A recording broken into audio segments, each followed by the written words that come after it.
microfone estava desligado, à espera do relator. Bem-vindo.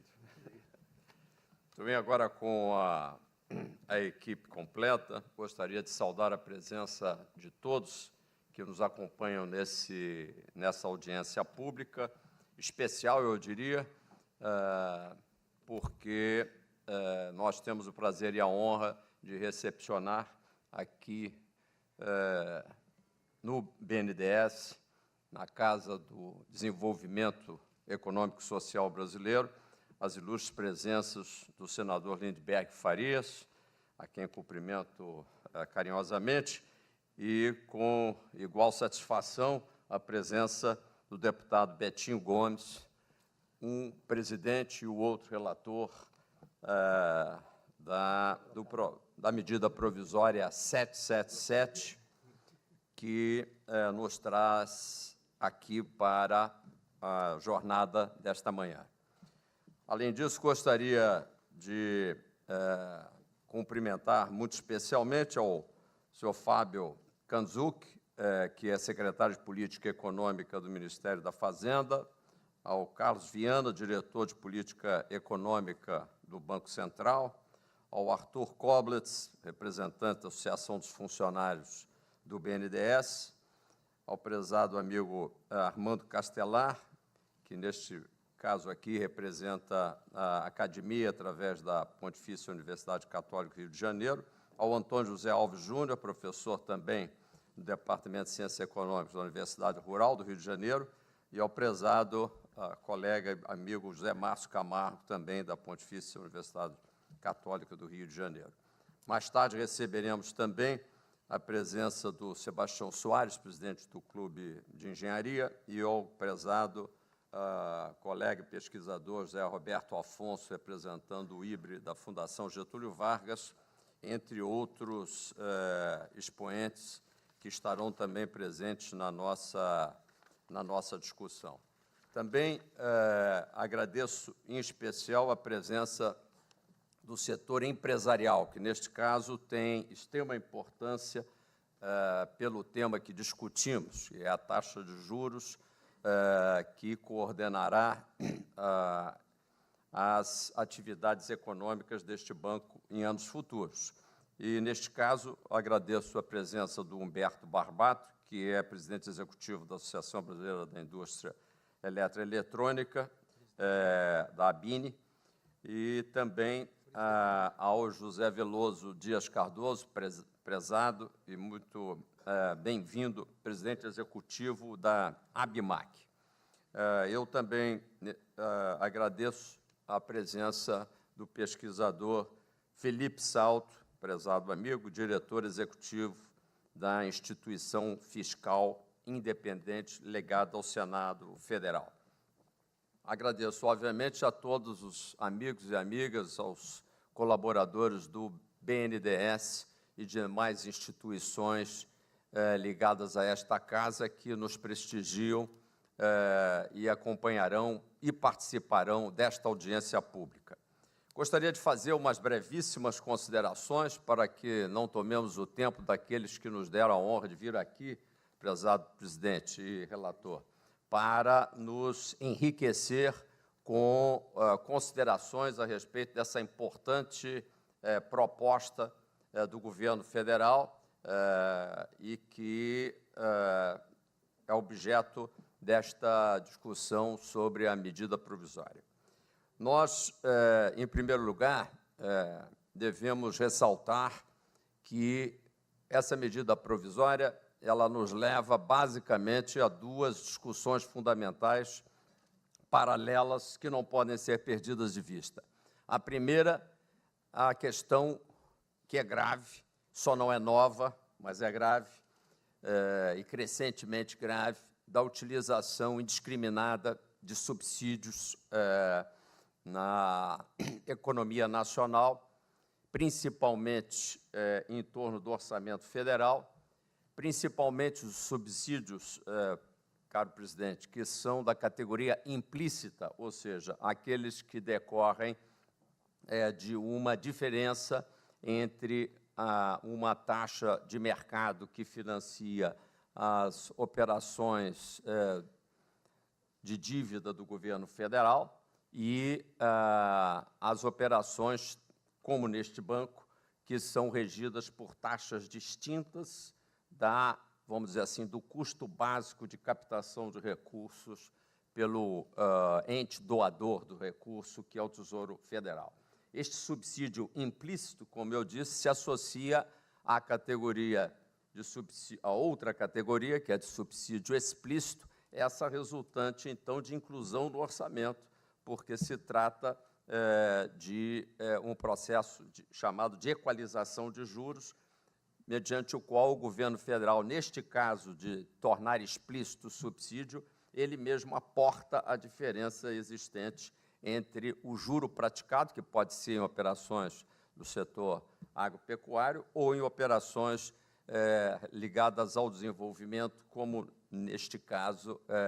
do BNDES e outras operações congêneres. Portanto, são duas categorias de subsídio, explícito e implícito, sendo que recentes documentos emanados, tanto da Fazenda quanto do Banco Central, têm apontado uma rápida e crescente evolução desses mesmos subsídios, como a eles eu me reportarei rapidamente em breve. A segunda categoria de discussão, que não pode ser olvidada, ao lado da questão dos subsídios nacionais, é a questão dos investimentos. Como sabem, este banco foi fundado há 65 anos, que recentemente, caro deputado Betinho Gomes, comemoramos aqui no dia 20 de junho, portanto, temos uma história ligada umbilicalmente ao esforço de fazer o Brasil atingir taxas mais expressivas de crescimento econômico, e não só, também com o desenvolvimento regional, com uma expressiva e adicionada geração de empregos e com uma melhor distribuição da renda e do capital nacionais. Essa é a missão fundamental do Banco de Desenvolvimento, que hoje chamamos pela sigla BNDES. Há 65 anos, fontes diversas têm sido utilizadas para gerar o quê? Gerar recursos para esforços na medida em que os investimentos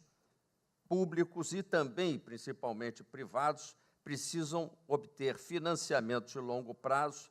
que numa visão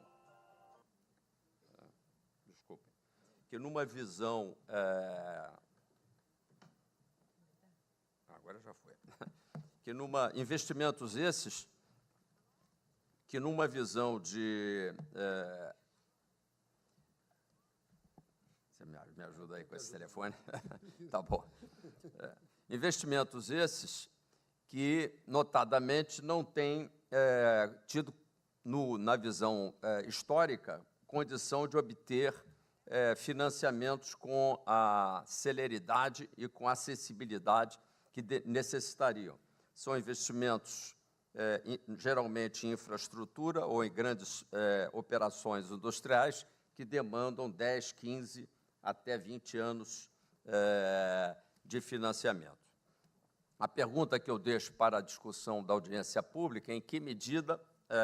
esses investimentos ocorreriam na ausência de uma adequada financiabilidade, e essa missão do BNDES não pode ser esquecida dentro do processo de discussão que nós estamos aqui reunidos hoje para debater. Retornando para concluir essa breve consideração na questão ligada aos subsídios, eu gostaria de deixar claro que pode muito nos ajudar uma tabela que o secretário Mansueto nos presenteou em dias recentes, numa nota que preparou, eu imagino que tenha sido da lavra dele, sim, acho que foi, e que relata, desde 2007, o valor atualizado dos subsídios explícitos e implícitos, como eu disse, ligados à TJLP. Isso é muito importante para que se coloque em contexto adequado as razões desta discussão e da preocupação recente do Ministério da Fazenda e da área econômica do governo, diga-se de passagem, preocupação essa inteiramente compartilhada por esta presidência do BNDES, até porque, historicamente, e faço isso como uma ressalva aqui, talvez tenha sido o economista ainda vivo que mais longínquamente tenho me insurgido contra o uso imoderado de subsídios de qualquer natureza, principalmente na categoria implícita, quando eles estão embutidos no processo econômico e, portanto, fogem ao controle orçamentário e fogem principalmente à discrição que o parlamento brasileiro tem que fazer sempre, que é de conceder ou não, continuar concedendo ou não continuar concedendo tais subsídios. Quando ele é na categoria implícita, ele vai se perpetuando sem uma discussão adequada. Ainda no longínquo ano de 1977, aparece na Gazeta Mercantil a crítica de um jovem economista ao excesso dos subsídios no crédito agrícola, o que gerou uma tremenda reação, obviamente, por parte de vários segmentos, embora não de todos os segmentos representativos do empresariado agrícola, revoltados com a ideia de que um jovem economista estaria apontando os excessos eventualmente praticados e embutidos naqueles subsídios. O que eu levantava ali como um ponto, e considero que eu acho que, no final, o tempo me terá dado razão, é que não a presença de algum subsídio, mas o subsídio que vai se elevando, no caso, pela diferença entre uma taxa de juro fixa e, naquela época, uma taxa de inflação cada vez maior, que não se materializava na conta do crédito agrícola, ou seja, a taxa ficava nominalmente fixa, enquanto, na época, a taxa de inflação decolava, aumentava como uma boca de jacaré, e, diga-se passagem, em termos percentuais, até muito mais do que nos episódios de hoje, esse diferencial favorável a uma determinada tipo de operação creditícia, e eu argumentava sem nenhuma repercussão plausível sobre o aumento da produção, ou seja, o aumento da produção agrícola não estaria vinculado, nem direta, muito menos proporcionalmente, ao aumento do subsídio. Alguns subsídios, sim, uma quantidade parcimoniosa de subsídio, talvez, para determinado tipo de produção agrícola, certamente, mas não qualquer subsídio não controlado, esperando-se que a produção agrícola fosse crescer proporcionalmente à mesma quantidade de subsídio. Estaria essa discussão ligada à situação de hoje? Dificilmente. E esta é a razão pela qual eu suscitei um debate para que a gente possa colocar no contexto adequado a questão dos subsídios que perpassam a atividade do BNDES. E se nós observarmos bem essa ilustrativa tabela, que depois pode ser veiculada, vou até pedir que depois viabilizem a todos, mostra que, desde 2007, nós temos três grupos de anos em que os subsídios passam de uma faixa de 8 bilhões anuais, meu caro deputado Betinho, que é entre 2007 e 2010, onde praticamente o PSI ainda não tinha começado, ou se tinha começado, ele ainda era cotejado com uma taxa de juros de captação do governo federal bastante moderada e, portanto, a conta total dos subsídios relativos às linhas de crédito do BNDES, incluindo o PSI, não passavam de 10 bilhões anuais. Em seguida, tem mais 4 anos, 2011, 12, 13 e 14, em que há um salto para a faixa de 30 bilhões de subsídio. Portanto, 8 a 10 bilhões em determinados anos, até 2010. Depois, no primeiro mandato da presidente Dilma, a faixa de 30 bilhões, certamente associado à própria articulação de mais investimentos, uma decisão de política econômica oficial daquela época, e não uma decisão do BNDES, e, finalmente, saltando para a faixa de 60 bilhões de subsídio financeiro entre 2015 e 2016. São 2 anos especificamente. Se fizermos a conta já em 2017, essa conta deve baixar bastante radicalmente. E por quê? Porque nesses 2 últimos anos, e aí é um molho que a gente tem que introduzir nesta discussão, o aumento da taxa de subsídio, e se calcularmos apenas os anos de 2015 e 2016, nada menos que 120 bilhões de reais são associados a esse tipo de subsídio. 120 bilhões, ou seja, 60 em cada ano. Estaria ele associado a quê? Basicamente, a uma relativa rigidez da TJLP, na faixa de 7,5% ou 7%, vis-à-vis uma taxa de juros e, portanto, a uma taxa de captação também extremamente elevada, que foi decorrente do combate momentâneo a uma inflação que parecia desgovernada. A pergunta que a gente faz é se isso é um erro decorrente da formulação do subsídio, se é decorrente de um erro de execução de política por parte do BNDES, ou se é um erro da política econômica decorrente de uma exagerada prática de taxas de juros extremamente agressivas. Alguns argumentariam que necessariamente agressivas. Eu diria, mas não é objeto desta discussão, excessivamente agressiva, sim, porque muito acima da chamada taxa de juros justa ou taxa de juros neutra, incluindo os custos do chamado risco Brasil e da expectativa de desvalorização cambial, ou seja, a taxa de juros neutra no Brasil esteve sempre abaixo da Selic nos últimos 10 anos, pelo menos, talvez mais, e, portanto, esse excesso de subsídios decorre de um outro subsídio que estaria sendo alocado ao setor rentista da sociedade. Então, a gente não sabe se a distribuição efetiva ela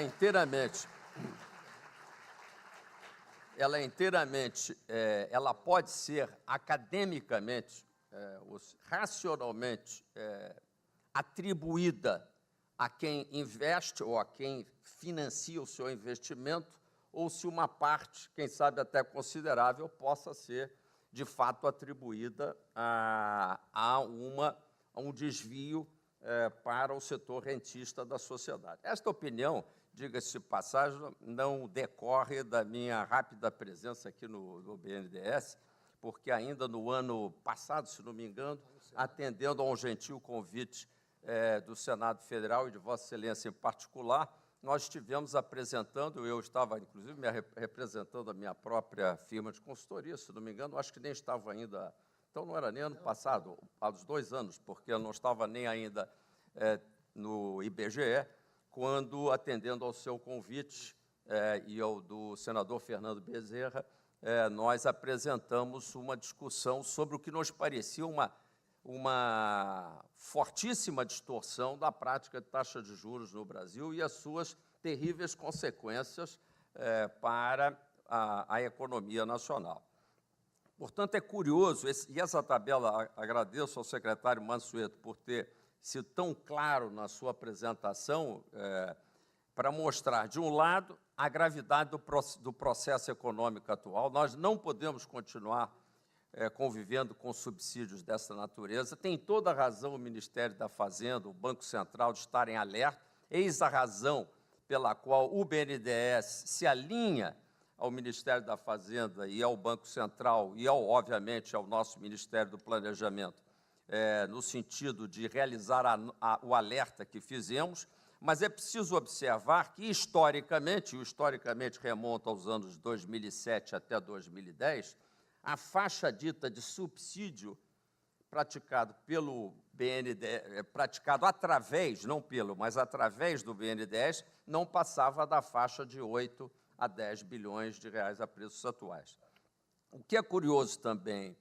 lembrar é que essa conta de subsídio, aí deixo como uma provocação para o setor acadêmico, que nos ajudará na manhã de hoje, é uma pena que eu não possa estar aqui presente, é que, não tendo havido esta linha de subsídio, não tendo havido o BNDES para emprestar esses recursos, tampouco teria havido o fluxo de retorno de tributos pagos pelo BNDES e de dividendos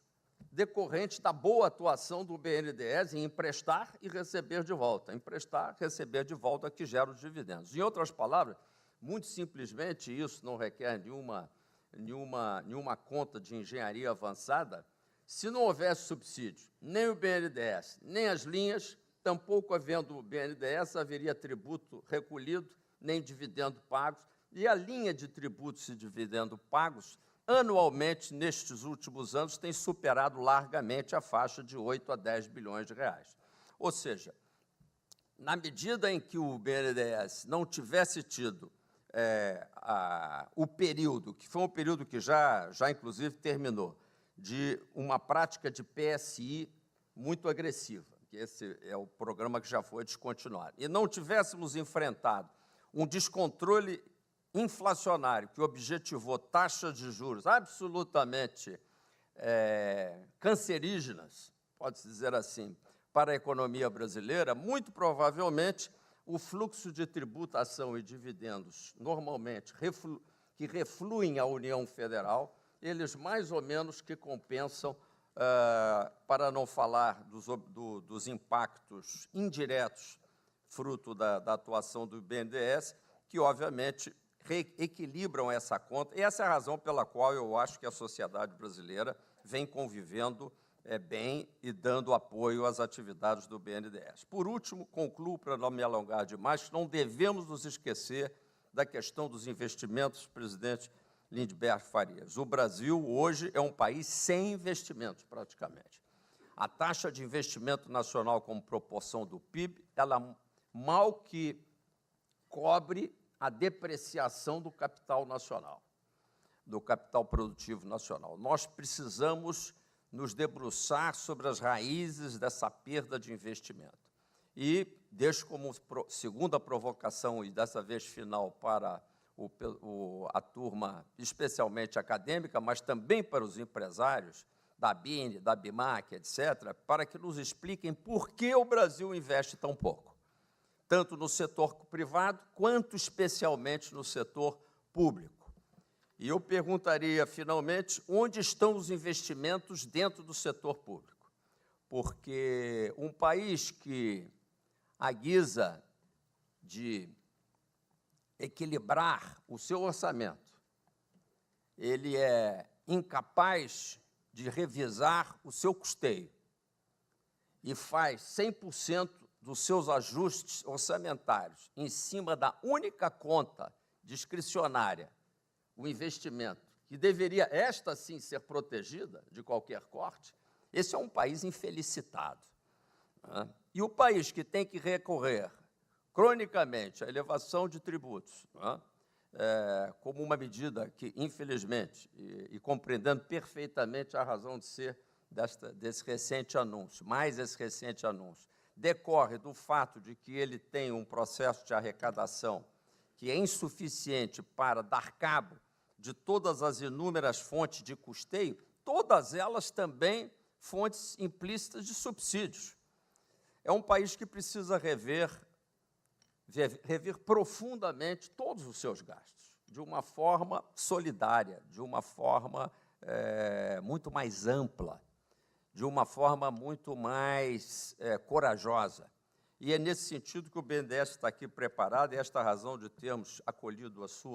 o seu pedido de visita aqui para trazer esta audiência a esta casa, porque o BNDES quer dizer sim a esta discussão, quer dizer sim a um debate democrático que hoje teremos, e agradecemos imensamente, tanto a Vossa Excelência quanto ao excelentíssimo relator,